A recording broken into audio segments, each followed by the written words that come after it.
Días, alumnos, continuamos con nuestras clases virtuales. Hoy, Historia del Perú.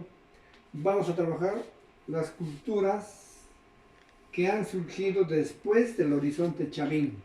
Porque como ustedes ya saben, después del arcaico inferior, del arcaico superior, viene la cultura matriz, que irradió todas las manifestaciones culturales a los pueblos que vinieron después. Entonces, después de que hemos trabajado Chavín, que es la cultura matriz, hoy vamos a trabajar Paracas. Paracas es un pueblo, es una cultura que fue descubierto en el año 1925 por don Julio César Tello y estuvo ubicado en el Cerro Colorado, en la región Ica. Eso fue descubierto entonces por el arqueólogo peruano Julio César Tello. Ahora, la cultura Paracas ha tenido dos épocas, dos etapas. Y esas dos etapas estaban en función a los entierros que han realizado los de la cultura Paracas. Y de acuerdo a esto, entonces, por las formas del entierro, de cómo enterraban a sus muertos, vamos a encontrar que Paracas está dividido en Paracas Cavernas y en Paracas Necrópolis. De Paracas Cavernas, su capital era Tajahuana, en Ica, y Paracas Necrópolis, que existió después, cuya capital era Topar. ¿En dónde estuvo ubicado geográficamente la región, la cultura Paracas?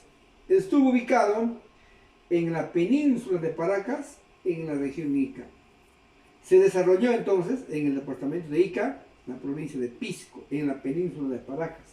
Estos pobladores se adaptaron a las duras condiciones del desierto, eran áridas, no había agua, por lo tanto han tenido que construir los famosos puquios o manantiales, de donde extraían aguas de las napas freáticas para regar sus tierras y hacer que estén fértiles.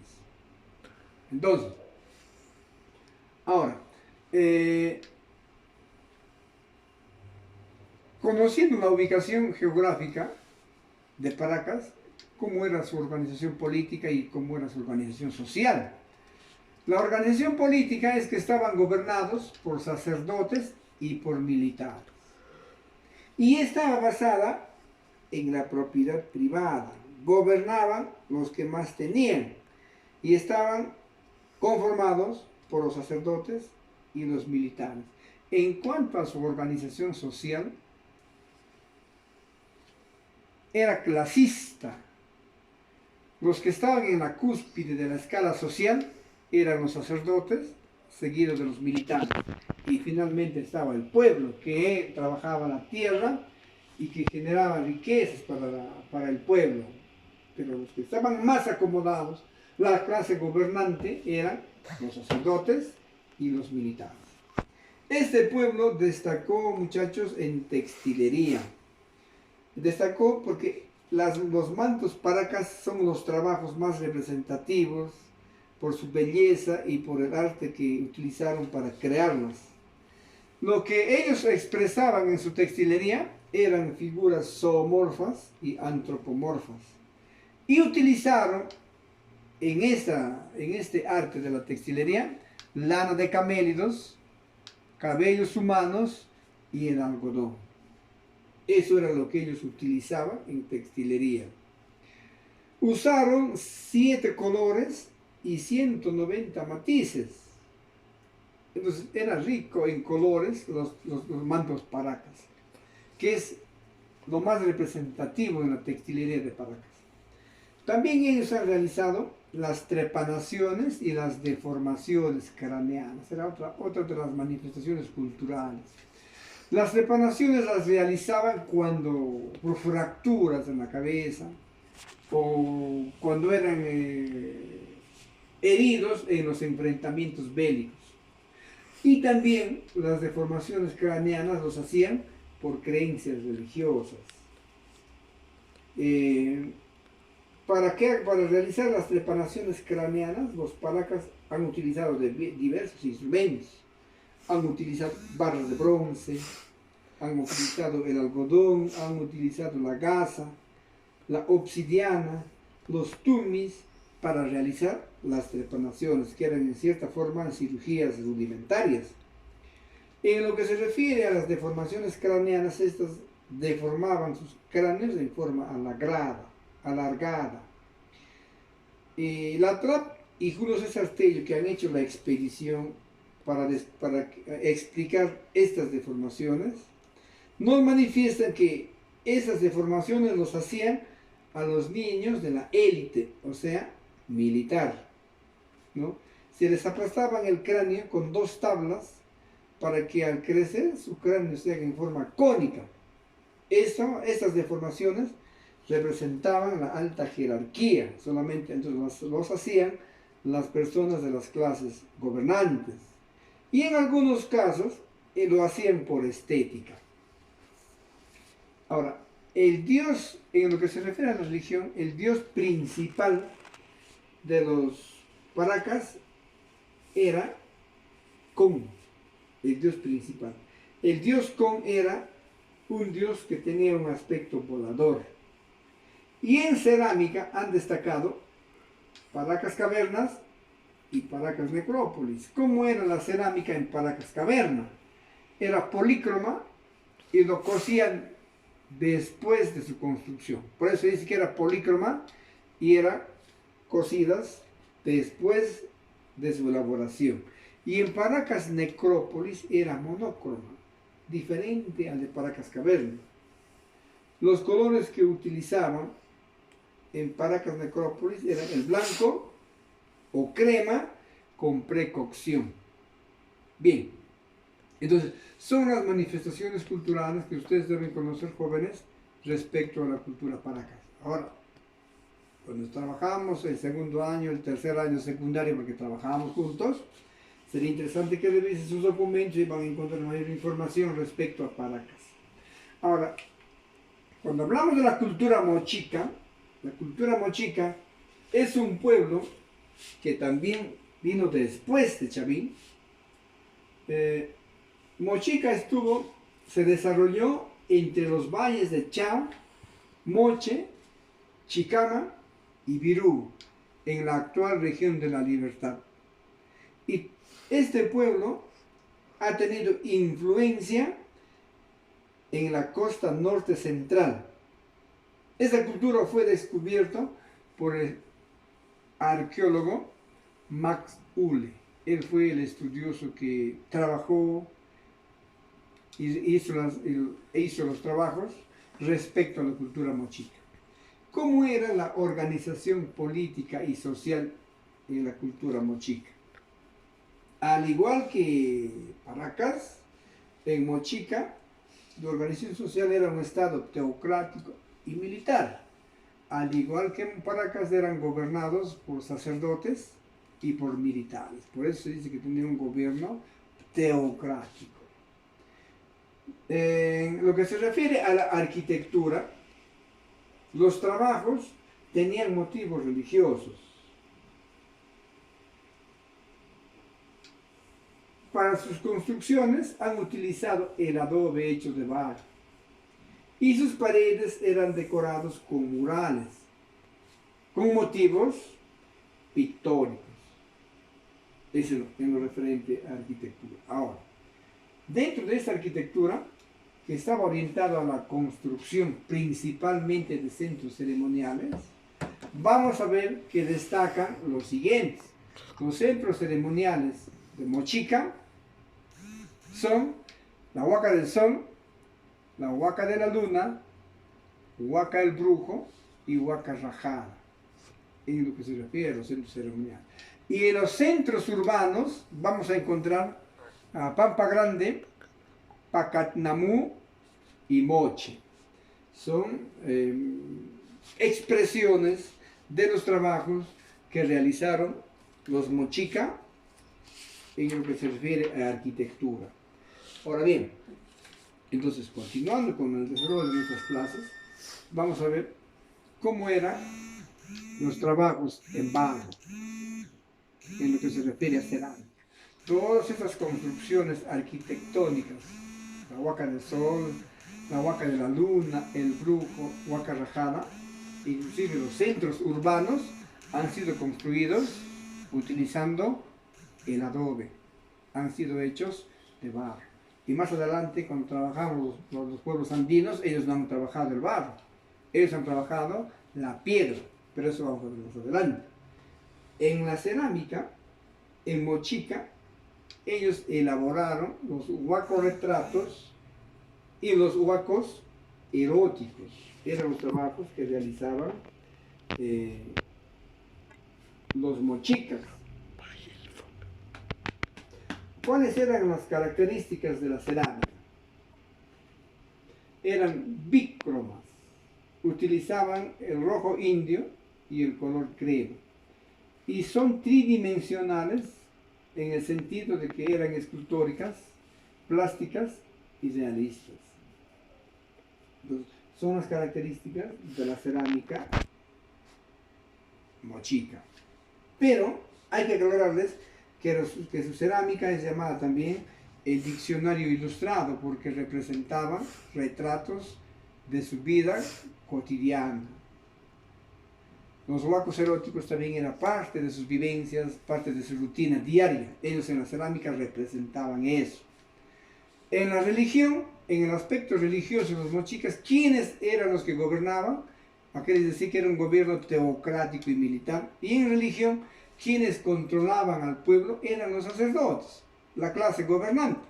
Y lo hacían mediante el temor, el terror, el miedo, a través de las manifestaciones de su cerámica. En algunos casos hacían sus divinidades, infundía temor. Eso hacían los sacerdotes de la clase gobernante para infundir temor en el pueblo y tenerlos tranquilos, sumisos. Y yo pienso, si hacemos un análisis, hasta hoy día la religión siempre ha sido utilizado desde esta época, durante la colonia y la república. La religión ha sido un instrumento para subyugar, para dominar, para adormecer a la gente. El dios principal en la cultura mochica ha sido el dios Ayapaec, o dios decapitador. Los integrantes de la sociedad mochica eran grandes guerreros, y quien gobernaba y comandaba eran los sacerdotes. Ahora, jóvenes, Mochica ha tenido una forma de escritura. Rafael Larco Joyle nos dice que en la cuenca del río Grande, ¿no? En la cuenca del río Grande, los mochicas tuvieron una escritura que se le denomina payariforme. O sea, utilizaban el payar para escribir sus experiencias o para expresar sus manifestaciones propias de su pueblo. Ahora, eso hay mucho que trabajar. Solamente hay que manifestarles a ustedes que se dice que Mochica tuvo una escritura denominada escritura payariforme, que viene del payar. En lo que respecta al comercio, estos elaboraron, jóvenes, los caballitos de Totora, que les hacía posible introducirse al mar y realizar la pesca, que luego eran utilizados para el intercambio comercial. Ellos intercambiaban con los otros pueblos vecinos alimentos y también piedras preciosas. Son las manifestaciones culturales de la cultura mochica. Ahora, Nazca es otro pueblo que también se desarrolló en la costa norte peruana, al igual que los tres pueblos que estamos trabajando hoy día. Nazca se ubicó, muchachos, en la cuenca del río Grande, en Ica. Está ubicada a 49 kilómetros de la actual ciudad de Nazca, en la cuenca del río Grande, a 500 kilómetros al sur de Lima. La influencia del pueblo Nazca llegó por el norte hasta el valle de Chincha y por el sur hasta Yauca, en Arequipa. Entonces ha sido un pueblo que se ha extendido, ha llegado su dominio hasta Arequipa y Chincha. Respecto a su organización social, era de tipo teocrático, militar, al igual que Mochica y Paracas. Eran gobernados también por sacerdotes y militares. Y eran estos sacerdotes y militares los que tenían grandes privilegios y grandes riquezas. Por la forma de sus... ¿Cómo llegamos a esta conclusión? Por la forma de cómo enterraban a sus muertos. Por esas observaciones es que los estudiosos determinan que fue una sociedad teocrática y militar. La clase gobernante, sacerdotes y militares, eran los que tenían los grandes privilegios y riquezas. Aunque algunos científicos estudiosos de Nazca nos dicen que esta sociedad tiene también algunos rasgos de esclavismo, ya se daba cierto tipo de esclavismo ya en Nazca. Ahora, en arquitectura, al igual que Mochica, los pueblos ubicados en la costa han utilizado el barro en sus construcciones. Y Nazca también lo hizo. Construyeron ciudades de barro. Pero estos, a diferencia de los otros pueblos, han desarrollado también la hidráulica. En sus construcciones, en las ciudades que ellos hacían de barro, los techos eran elaborados con palos de guarango. Es un árbol espinoso esta. Y les decía que desarrollan la hidráulica porque era un pueblo también árido y tenían que abastecerse de agua. Y ellos son los que empezaron a construir los canales de riego porque esas tierras eran inhóspitas, eran difíciles y los Nazca, Mochica y Paracas han tenido que subyugar esas tierras para poder sobrevivir. Las ciudades más importantes que construyeron los Nazca tenemos Cahuachi. Cahuachi era la capital del pueblo Nazca. Estaquería y Ocucaje, las ciudades más importantes del pueblo Nazca. Construyeron los canales de riego con fines agrícolas utilizados para la agricultura. Ellos han construido Matara, los canales de riego Tejeje, Pangarabi y Majoro Grande. Son canales de riego que construyeron para poder sobrevivir en esas condiciones de aridez, tierras semidesérticas, pero ahí se desarrollaron el pueblo Nazca. Ahora hay que destacar un poco lo que eran las líneas de Nazca. ¿Qué eran las líneas de Nazca? Las líneas de Nazca son unas líneas denominadas geoglifos. Estas líneas de Nazca se encuentran ubicadas en las pampas de Nazca, Palpa, Ingenio y San José de Socos. Todas estas geoglifos que construyeron el pueblo Nazca se encuentran ubicados o se encuentran en una extensión de 500 kilómetros cuadrados. ¿Quién descubrió esas líneas? No fue María Reich. María Reich fue la persona que los estudió, pero quien los descubrió en el año 1927 fue Toribio Mejía Cespe. Pero quien la estudió y llegó a varias conclusiones, lo que significaban estas líneas, fue doña María Reich, cuyo estudio lo inició en el año 1940, y ya sabemos nosotros que esa señora lo hizo hasta el día de su muerte. Y ella llega a varias conclusiones respecto a lo que significaban estas líneas de Nazca. Para esta señora, doña María Reich, nos dice que estas líneas serían una especie de calendario astronómico con fines agrícolas. Esa es la conclusión a la que llega doña María Reich después de años y años de estudio. Y las principales figuras que encontramos dentro de estos geoglifos tenemos el mono, el lagarto, el cóndor, el colibrí, el pelícano, la araña y el caracol.